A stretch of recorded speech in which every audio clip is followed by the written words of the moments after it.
I think the first time that I went for an international fashion week, extremely emotional because it literally was like a milestone.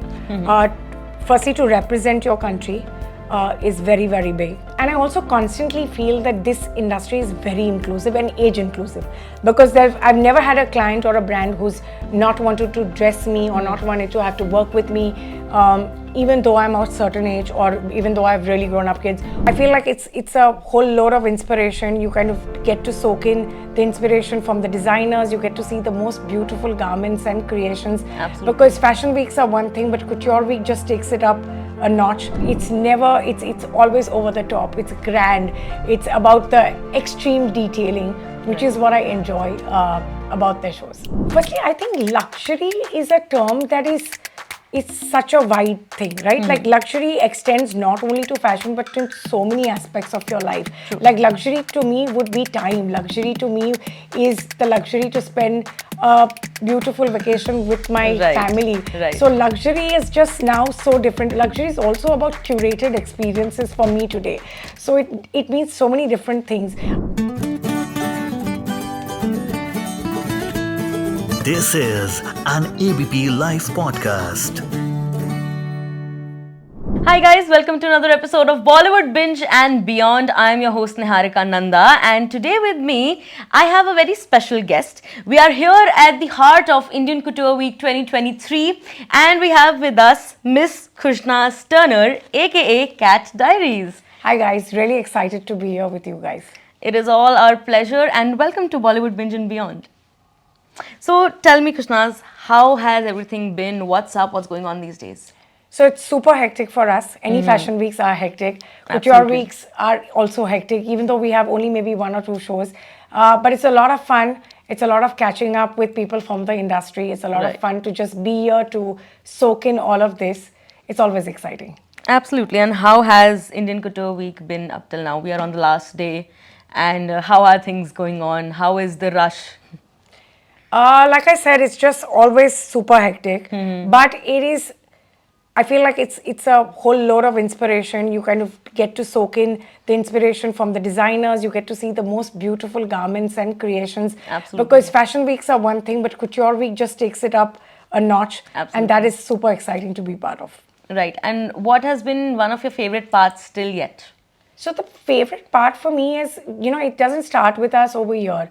It's a 10-day process before we land up at the location. So we are deciding hair, makeup, outfits, content creation. There's like a whole back-end team, which is back home in Bombay, who's ideating alongside us. Wow. So there's a lot that goes in with what you see as the final product. It's just not us doing a makeup and creating content for you. There's just so much that goes on. Right.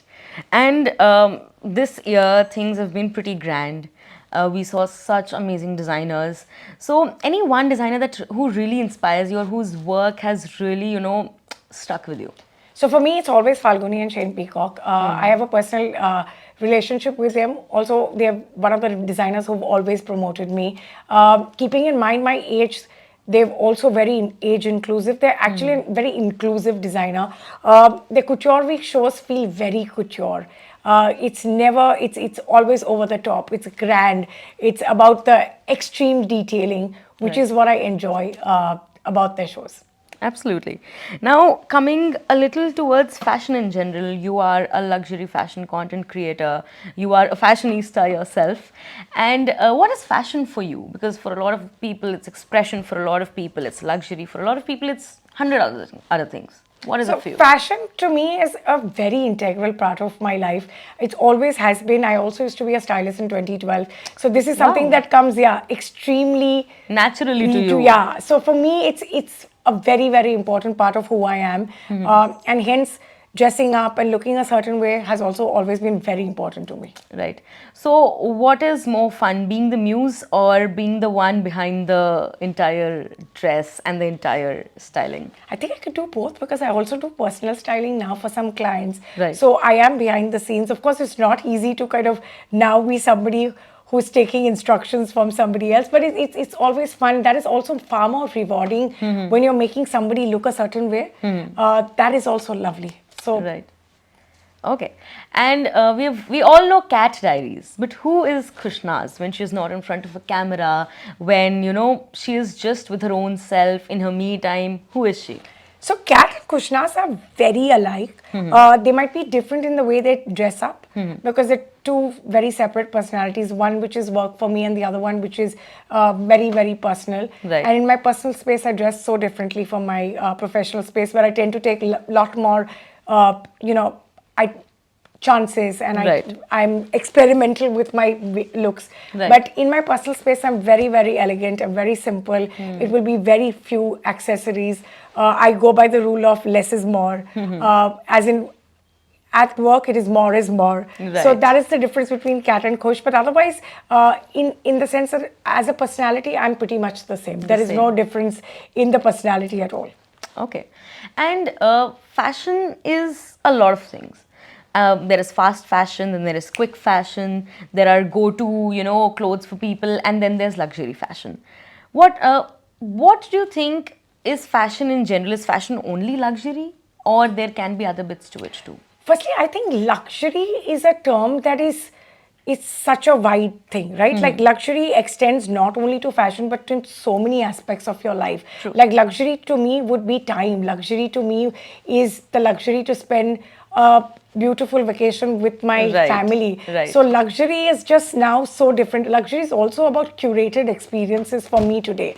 So it means so many different things. Again, fashion has to be for me a good mix of high street with luxury, and that to me is my personal style. It's not about only wearing very big brands. It's not only about just wearing high street. It's a Right. good mix of both. Mix of both.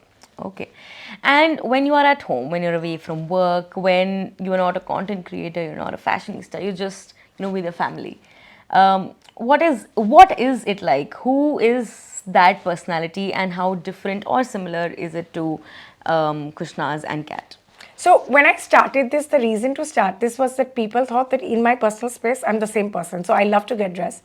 I am never not dressed. My hair always looks a certain way because that is the person I am. So that, like I said, That doesn't change. Whether I'm on Right. a holiday, whether I am just at home, whether I'm at my mom's house, where most people are so relaxed, I will have a look for every place that I go to because that's the person I am.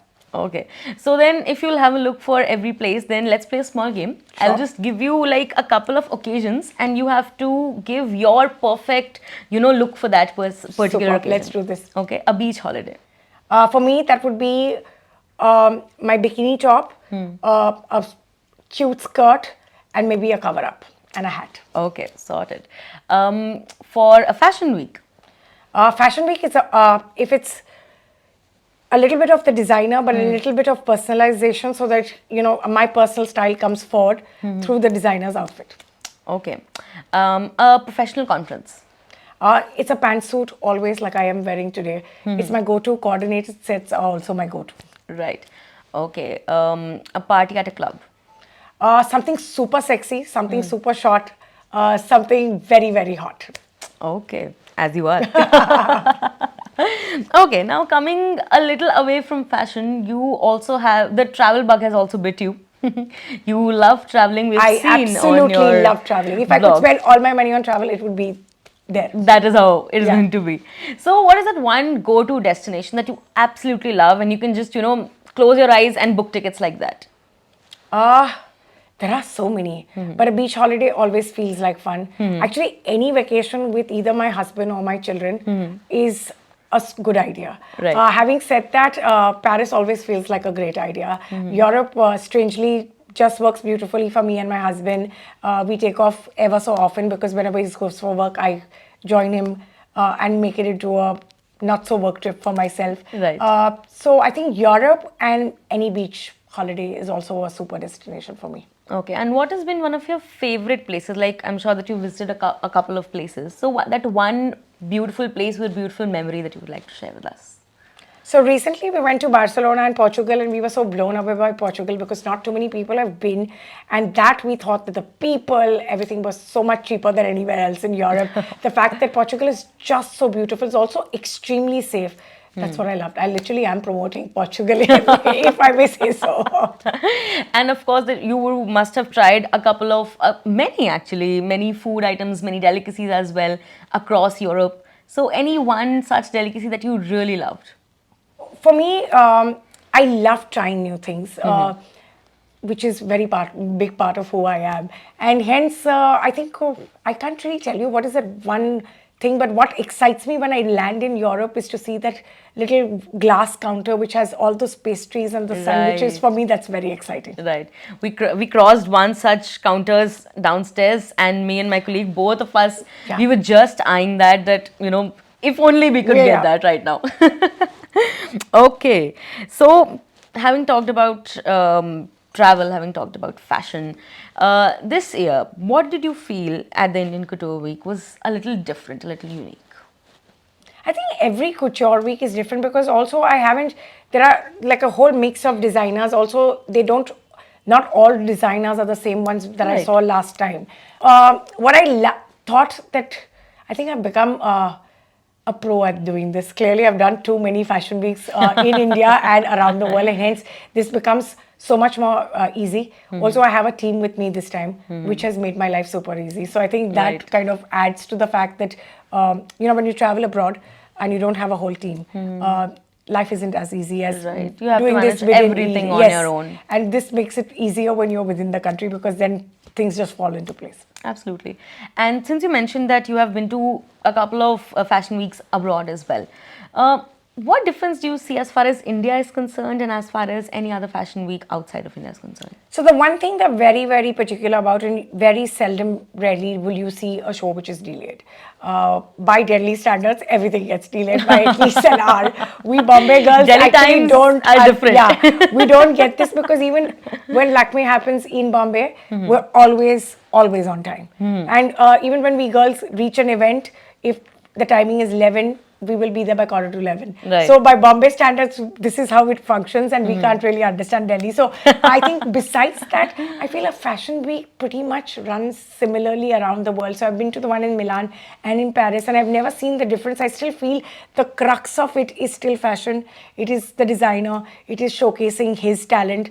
That really doesn't change. I think that's the beauty of fashion, because you can go around the world, languages vary, cultures vary, and yet fashion somehow remains the same. Yeah, it does. Right. And talking about all of this, let's play a small rapid fire since we are in Delhi, we are at Indian Couture Week. So there'll be a couple of questions on trends, mostly based on your choices and your personal things, okay?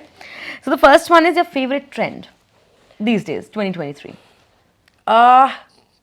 For me, a trend is something that I actually firstly don't believe in trends. I Okay. believe that you should figure out what your personal style is and then try to stick to it. Once in a while, it's okay to experiment, but if you figure out what works for you, then that is what you need to keep going back to. For me, because of the height that I'm at, I know that really short things work for me, coordinated sets work for me. So you need to figure this out. I'm not somebody who is very into trends. Okay, got it. A favorite makeup or a beauty trend, something that's been coming up and you really liked? Fresh face makeup or no makeup. No That's makeup always makeup. a good trend. Right, got it. A trend that you are not very convinced of? There are lots of things that I'm not convinced of, and I don't wear them because I'm not somebody who's just going to, like I said, jump on a trend at all. It needs to work for my body. It needs to be altered to my shape. I'm very particular about that. So Okay, so anything that doesn't suit you is not something that you're convinced I of. will not wear it. Works There will not be any. I won't wear anything that I feel is not working for me or my personality or my body type. Got it. Okay, your go-to outfit? For me, it would have to be a pantsuit. Pantsuit. I think that works well for a lot of occasions and it always looks elegant. Yeah, and it instantly pulls you together and makes you look like you haven't tried, but you have. True. A trend that you want to bring back? It could be any, like from the 70s, 80s, a recent one which is not there anymore. I love the very cinched waist, exaggerated poofy dresses. I feel like they never go out of style. They're very chic, very Audrey Hepburn. I think that silhouette also works beautifully for me. Right. And what is classic for you? Classic for me is a black dress. It would be simple studs. It would be a good watch, a good handbag, and that to me is classic sense of style. Absolutely. Okay. So you've been in Delhi for a couple of days. So how has the Delhi experience been? I love Delhi hospitality. I love the people in Delhi. I've had the best experiences. I've also met the nicest people who are so helpful. What's not to love about Delhi? Right, perfect. Okay, and to end, one last question for the day would be, you mentioned that you've been to Milan Fashion Week and Paris Fashion Week. So, any one memorable moment from any of the two such huge fashion weeks that you would like to share with us? I think the first time that I went for an international fashion week, extremely emotional, because it literally was like a milestone. Firstly, to represent your country is very, very big. Also for the fact that I'm at an age of 46, which a lot of people don't really know. And for me to be able to represent not only my country, but people of that age group. And I also constantly feel that this industry is very inclusive and age inclusive. Because I've never had a client or a brand who's not wanted to dress me or not wanted to have to work with me. Even though I'm a certain age, or even though I've really grown up kids, or any of that, which I feel is a clear representation of what our country stands for, and everybody's super inclusive. Right, perfect. Thank you so much for joining me today, Khushnaaz. Thank you so much for doing it. Pleasure talking to you. Likewise. Thanks a lot. Keep listening to Bollywood Binge and Beyond with me, Niharika Nanda, on ABP Live Podcasts. Thank you.